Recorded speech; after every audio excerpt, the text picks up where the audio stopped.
Kamusta mga kaibigan? Naghahanap ba kayo ng magandang pagkakitaan diyan sa Placer, Surigao del Norte? Tamang-tama, nandito kayo sa tamang lugar. Ngayon, magbabahagi ako ng ilang magagandang tips para makapagsimula kayo. Una, pag-usapan natin ang pagsasaka.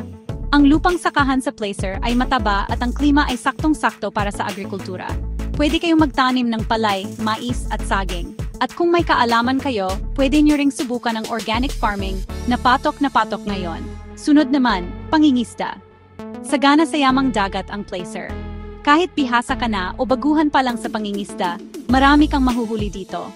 Pwede nyong gawing daing ang mga isda para mas malaki ang kita. Paborito yan dito sa atin.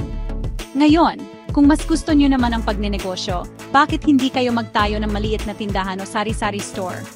Malaking tulong ito sa komunidad dahil nagbigay kayo ng mga pang-araw-araw na pangangailangan. At kung magaling kayo sa teknolohiya, pwede nyo ring subukan ang online selling. Isang bago at exciting na paraan para maabot ang mas maraming mamimili. Isa pang magandang oportunidad ay ang ecotourism. May mamagagandang beaches at nakamamanghang tanawin ang Placer. Pwede kayong mag-alok ng guided tours o magtayo ng maliit na homestay para sa mga turista.